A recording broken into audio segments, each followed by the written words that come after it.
I became interested in collecting cars in the mid-70s. I always admired cars, liked them when I was in high school and couldn't afford them. And in the 70s, I purchased the Mercedes 280 SL, and I've owned it ever since. I did a small restoration job on it. But, you know, in my 70s, I started to really get serious about collecting some cars. I started out with Mercedes. The only cars that I really collected were Mercedes. And then in the 2000s or late 90s, I started to go another avenue and collect some other cars that came along the way.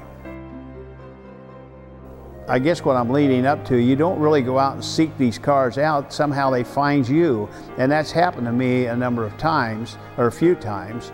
I then got somehow onto a car that, long story, I won't bore you with that, but the car was what they call a White House car, and it's a 1934 1107 sedan car, and it's called the White House car. And on the firewall, you'll see the plate on there. It'll show it's the White House and delivered to the White House on that.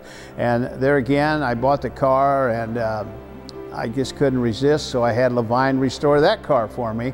And I've shown a little bit, never to Pebble Beach, but it's done okay. It's a real fine automobile. I had one more car after that. I just couldn't resist the temptation that, and the hard work that I had to put in to convince a fellow in Indianapolis, who I'll not name his name, but when it came to the Duesenberg. And he and I think, battled over that thing for about a year, and finally we came to agreement, and I purchased the Duesenberg, which I dearly love, and we've shown that car. That's one car that I didn't have to do anything to. It was just perfect, and other than the interior, I had new interior put in it and kind of changed that, and kind of did that to make sure that that car wasn't known by the former owner of it, and it's now kind of my car right now, but I love that. So that's really how I got started collecting cars. Well, you know, these things are like babies. I'm proud of every one of them. Do I have a favorite? You know, you always have a favorite. I suspect that, I hate to say this only because I got all of them are favorites, but I like the Duesenberg an awful lot. But to me, it's not going to play second fiddle to my Packards that I have. I like both of them real well, and they're kind of entirely different cars, but I guess, to be honest with you, the Duesenberg's the one that is really my favorite car. You know, you said history and why it's important to preserve this thing. Well, it is history. I was honored about 3 weeks ago to take my Duesenberg down with Chris McAllister in the Speedway Museum, Duesenberg down there, to be in front of the Duesenberg factory that was once at Harding and Washington Street. And I felt that I'm pretty honored to do that because that's where that car was born. And I went down there, and it was very moving to see the turnout of people down there, and then to see the name Duesenberg Motors on top of that. And that's where that car was born, down there. And I think we have to preserve things like that.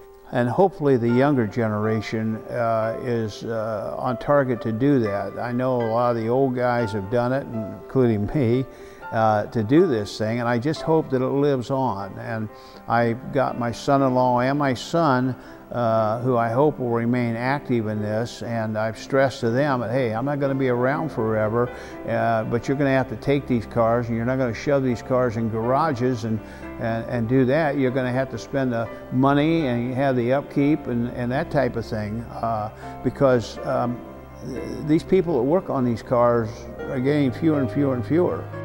And when you have somebody, you better remember where you got them and keep them and treat them the way they want to be treated. I think the importance of restoring these cars, not just the restoration of them, but to keep them going. And like you said, preparing those for the next generation has a lot to do with the passion that comes from the family side.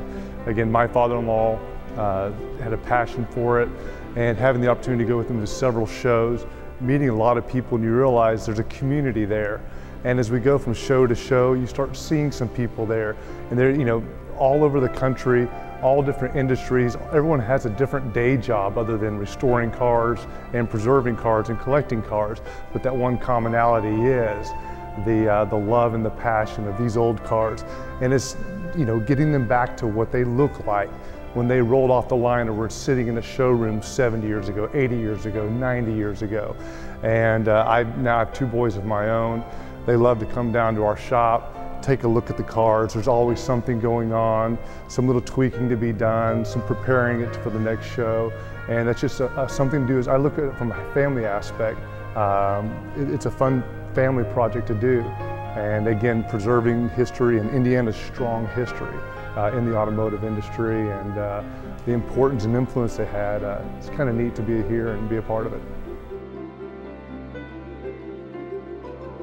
Well, I'm not an authority on this, but you know, you had Cole was in this town, you had the Marmon in this town, you had the Duesenbergs in Indianapolis, Northern Indiana had manufacturers up there.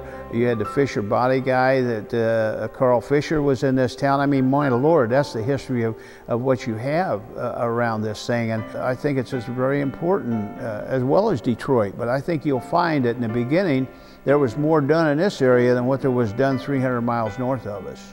And that's not taking anything away from Detroit, but this is where the nuts and the meats and the potatoes of this thing was.